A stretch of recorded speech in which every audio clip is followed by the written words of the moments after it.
Je vous souhaite la bienvenue dans En cas de tracas. Ici, on parle d'alimentation émotionnelle, sans détour, sans tabou et toujours avec nuance.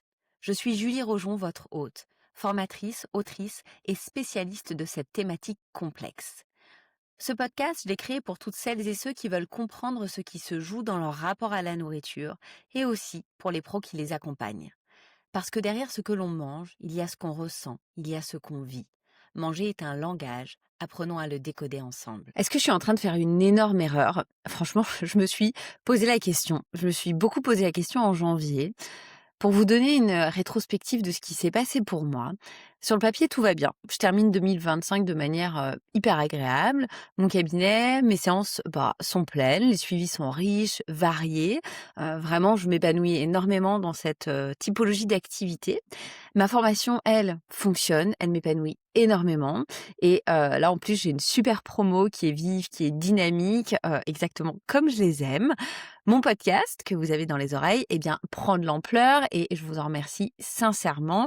Et un grand big up à toutes les personnes qui notent le podcast, laissent des commentaires et me laissent des messages. Ça me touche énormément et ça n'a pas de prix. Et puis, de manière plus personnelle, on tâtonne, mais on commence à redormir avec 2 jeunes enfants. Voilà, doucement mais sûrement, on doit faire 4 nuits complètes par semaine et franchement ça, c'est pas un détail. Bref, tout roule, c'est fluide, c'est stable et c'est assez reposant. Et pourtant, fin décembre, je sais pas quelle mouche me pique, je prends une décision, alors qui est pas totalement irrationnelle, mais qui est pas totalement rationnelle non plus.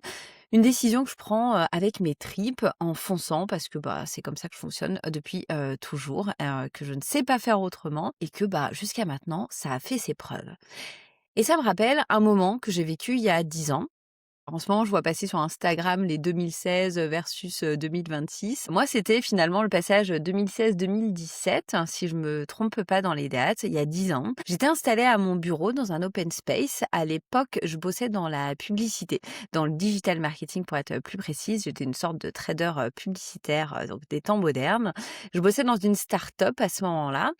C'est mon ancienne vie. Et le 2 janvier, je me souviens que c'était un lundi, j'étais toute seule dans cette open space et puis, dans les oreilles, j'écoute Grand bien vous fasse, émission, qui malheureusement aujourd'hui n'existe plus sur France Inter et le thème c'était la naturopathie et il y avait un naturopathe, qui intervenait et là, ça a fait tilt. C'est un espèce d'éclair, de clarté et je me dis que c'est ça. Et d'ailleurs je me le dis pas, je le sens. C'est viscéral, c'est une évidence. J'écoute cette émission et je me dis qu'il faut que je m'inscrive à une formation de naturopathe pour, me former, pour en faire mon métier.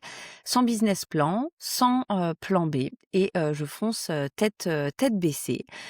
2 ans plus tard, reconversion, complète, donc ça doit être en courant, 2018, un petit peu moins de 2 ans et je saute dans le vide. Sans modèle entrepreneurial par ailleurs, autour, de moi. Donc je sais pas comment est-ce qu'on crée une entreprise, je sais pas comment est-ce qu'on se fait on se fait connaître, je sais pas, quel statut on utilise, je sais pas exactement comment on communique, mais j'y vais et c'était tout sauf une décision, rationnelle. J'ai pas fait de tableau comparatif, j'ai pas pesé les pour et les contre, puisque c'est pas mon truc, mais je savais, parce que je le sentais. C'est vraiment, la clarté dans les tripes, pas de plan B, juste une certitude.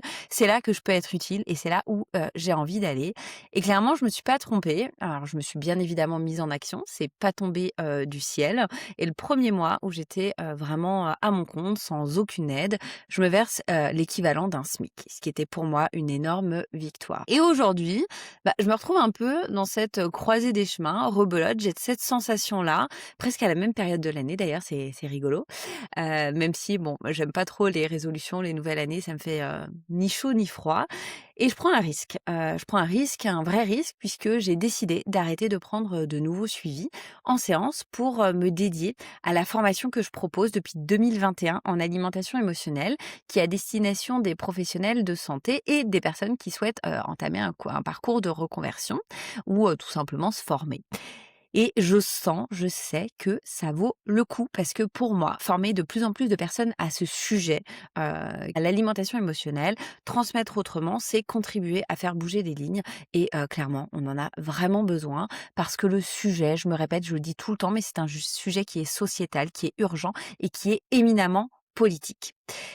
Mais Bon, quelques semaines après avoir pris cette décision, allez, quelques jours après, la peur m'a rattrapée. Ce qui me paraît tout à fait normal, parce que je suis, une humaine comme vous et je me suis demandé: «Mais est-ce que je suis pas en train de faire une énorme bêtise?» D'ailleurs, c'est pas bêtise le mot qui m'est venu, c'est est-ce que je suis pas en train de faire une énorme connerie? Parce que, c'est une prise de risque qui est très importante pour moi, au niveau financier. Cette décision, elle me fait, faire, beaucoup d'investissements, en termes de communication, en termes de marketing, de référencement. Enfin voilà, il y a plein de choses, qui me font sortir, de la trésorerie et qui me permettent, pas, là tout de suite de me verser, un salaire qui me permet de couvrir toutes mes charges, personnelles.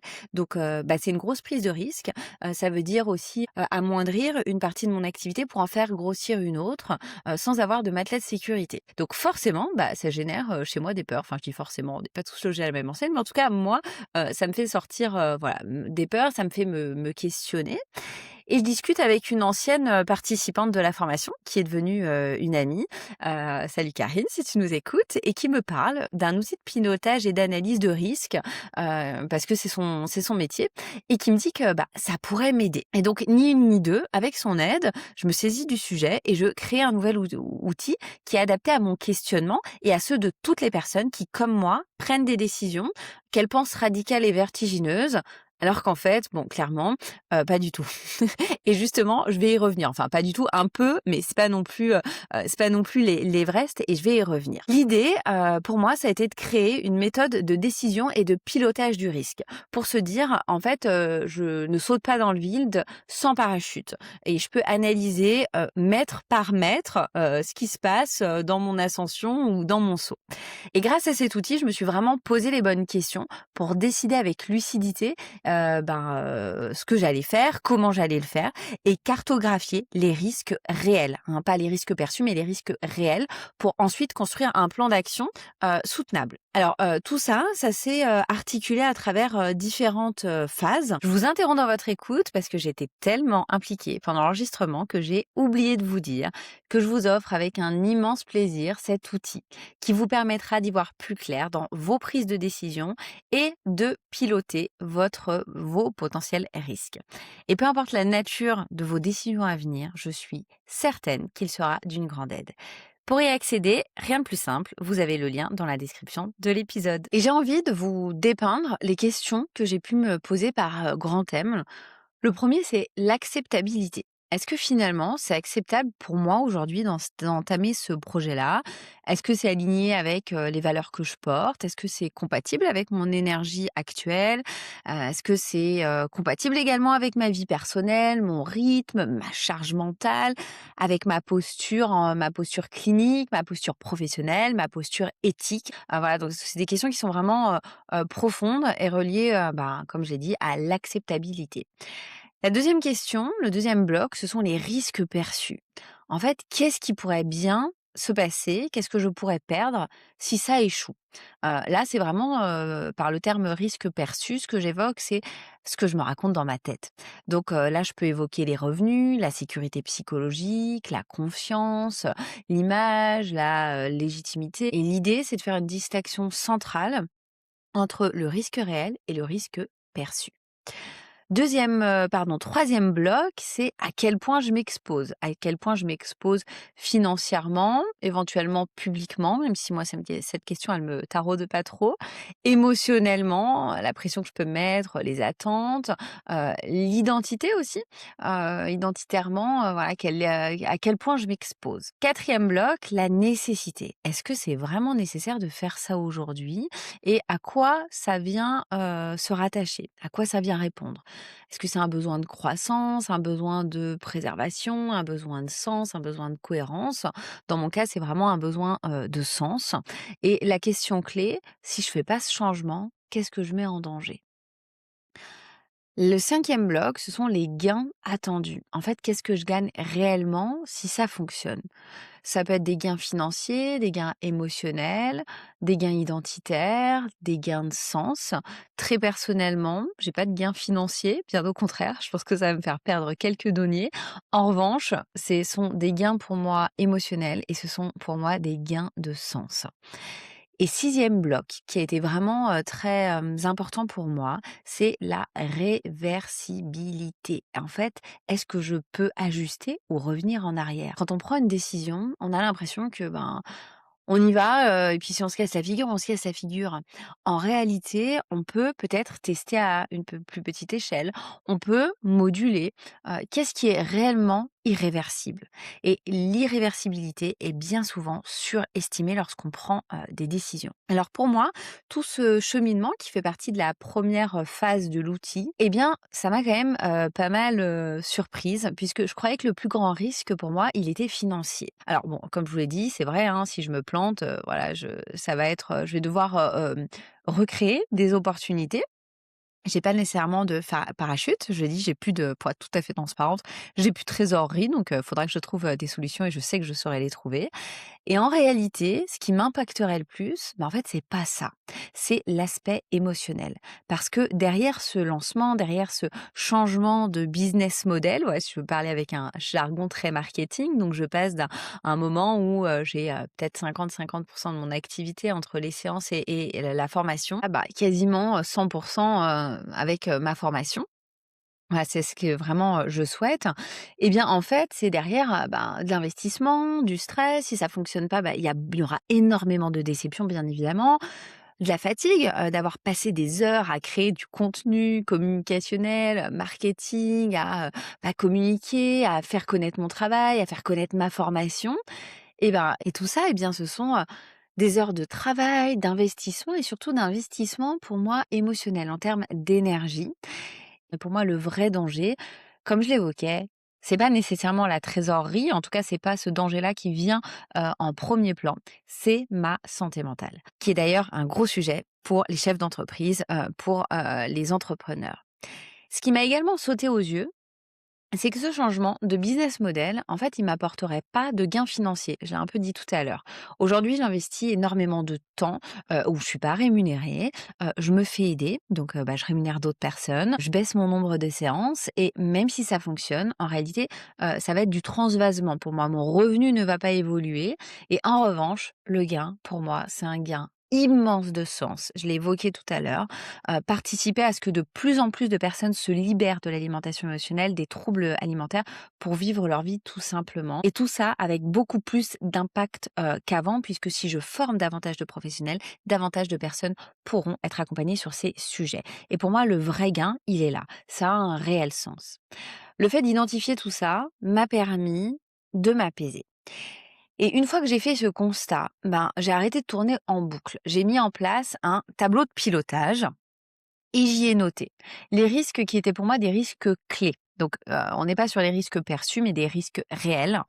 J'ai noté leur niveau d'importance, les indicateurs concrets à suivre, une temporalité. Là, on est au mois de janvier, ma formation, elle se déroulera fin mai, elle va être lancée le 28 mai. Donc, j'ai une temporalité d'ici là. Et surtout, des actions à mener. Et tout ça, c'est sur un tableau Excel parce que, oui, être thérapeute, être psychopraticienne, formatrice, chef d'entreprise, c'est pas nécessairement se jeter dans le vide sans filet de sécurité. Ou alors, on peut le faire. Moi, je l'ai eu fait quand j'avais 30 ans, que je vivais seule et que je n'avais pas d'enfant. Voilà, certains le font, moi je l'ai fait, c'est cool, ça a marché, mais on peut faire autrement en fonction de sa situation. Et aujourd'hui, voilà, j'ai 2 enfants, j'ai une maison, principe de réalité, je vais pas faire n'importe quoi, ou en tout cas je choisis de ne pas faire n'importe quoi, ou juste un peu, mais de manière réversible, parce que c'est ça aussi que m'a permis de clarifier cet outil. Je peux rétropédaler ou créer d'autres choses, faire de cette situation une opportunité dans tous les cas. Ce sera, j'en suis persuadée, une belle aventure, qui s'ouvre devant moi. Et l'idée, c'est de pouvoir visualiser tout ça avant, de me prendre un mur, si toutefois je me le prends, hein, parce qu'on va pas se mentir. Je me dis que ce serait vraiment dommage et que quand même le plan B, j'ai pas du tout envie de l'envisager. Mais si jamais, mon plan ne se réalise pas, mon plan A, eh bien, j'ai, des éléments qui vont me permettre, de changer de direction ou peut-être, d'aménager, le futur, différemment, pas tel que je l'avais, envisagé, au départ. Et l'état d'esprit dans lequel je me trouve aujourd'hui, c'est, je me lance, je sais pas ce que ça va donner. Oui, je peux perdre, mais je vais forcément gagner d'un autre côté. Même si ce projet échoue, Bah, en fait, il donnera naissance à autre chose, il donnera naissance à une autre façon de transmettre mon savoir, j'en suis convaincue.